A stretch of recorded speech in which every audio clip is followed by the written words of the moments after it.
Location, the lab. Quentin only has 24 hours to sell his car. Is that even possible? He goes to Carvana.com. What is this, a movie trailer? He ignores the doubters, enters his license plate. Wow, that's a great offer. The car is sold, but will Carvana pick it up in time for... They'll literally pick it up tomorrow morning. Done with the dramatics? Car selling in record time. Save your time. Go to Carvana.com and sell your car today. Pickup fees may apply. At Sierra, discover great deals on top brand workout gear, like high-quality walking shoes, which might lead to another discovery. 40,000 steps, baby! Who's on top now, Karen? You've taken the office step challenge a step too far. Don't worry, though. Sierra also has yoga gear. It might be a good place to find your zen. Discover top brands at unexpectedly low prices. Sierra, let's get moving. This is Optimal Relationships Daily. This is My Marriage, Not Yours, Part 1, by Kristena Eden of CoreLivingEssentials.com. Question. This same comment came from both the husband and the wife. He or she just doesn't seem to care. There's not enough tenderness or support, and there's no connection, just loneliness. Answer. There are probably a lot of couples feeling the same way. Why is that? Why would two people in the same relationship feel that same loss? Is there a solution for both of them? This problem presents two main principles.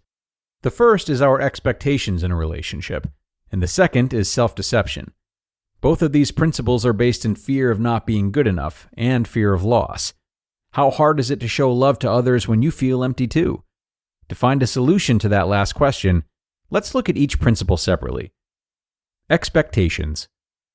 We often tell ourselves that if we lower our expectations, then others will never reach their potential. In reality, this isn't true. It sounds right, yet it really does not inspire others to improve. In most cases, it causes anxiety and further enhances their feelings of not being good enough. Try using the term managing our expectations. You've probably heard the phrase that if you expect a fish to climb a tree, you'll be very disappointed. The catch to the phrase is that we also need to keep in mind that the fish is no less a fish if he can't climb a tree. He's still an amazing fish. We are still amazing people, even if we fall short of an expectation. We all have expectations in our lives. What we want out of life, who we want to become, and even what our partners should be. But really, a large part of personal happiness is in managing our expectation of people and circumstances. Let's make our expectations real. One major challenge we face in life is learning to accept people for who they really are. Our expectations of another person will not change who a person really is. When our expectations are too high or even too low, it really causes us more pain and disappointment. Being more realistic with our partner's abilities can make us happier and can relieve a huge burden we feel we carry. Every one of us has gifts or intelligences.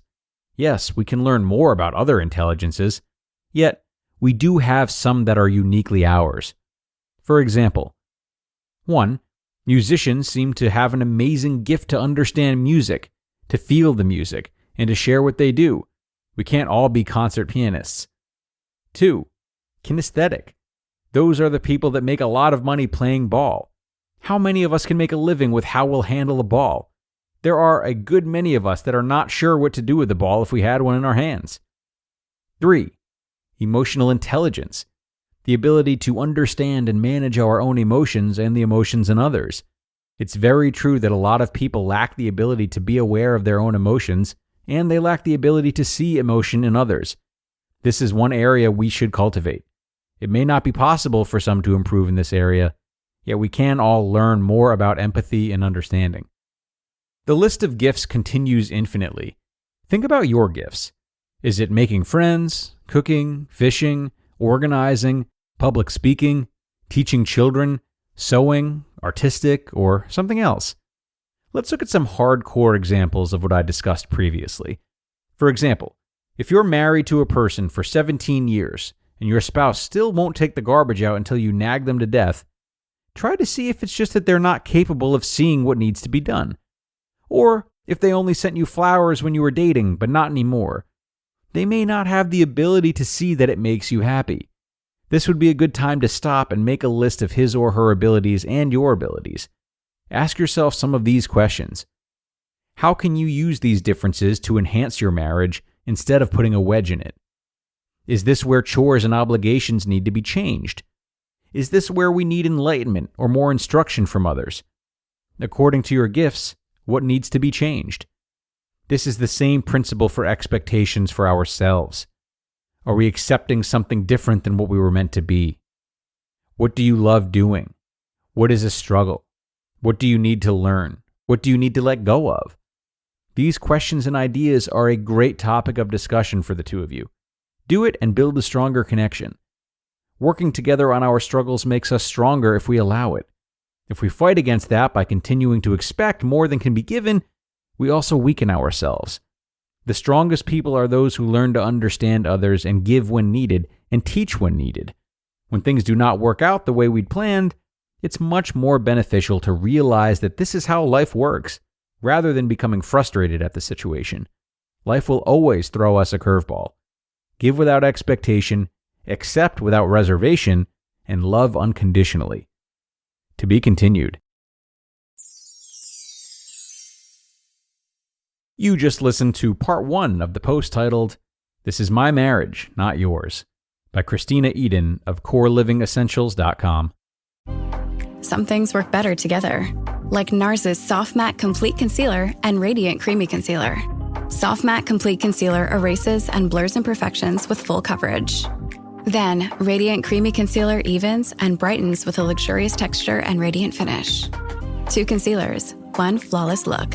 Perfect for a no-foundation base. NARS, better together. Visit Ulta to shop now.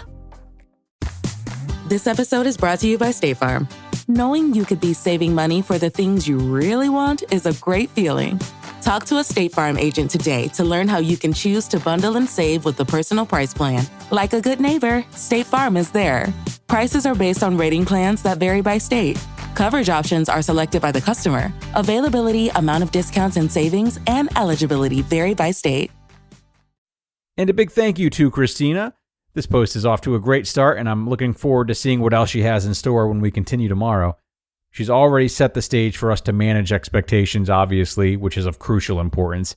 But one thing I'll leave you with is the reminder that the expectations we put on anyone in our lives are not arrived at so easily. There's a lot that goes into why we develop the expectations that we do, and therefore, the better we understand our motivations behind concocting our specific sets of expectations, the easier it is to manage them. We might get better ideas of where we're being unrealistic, how we can look for healthier outlets, etc.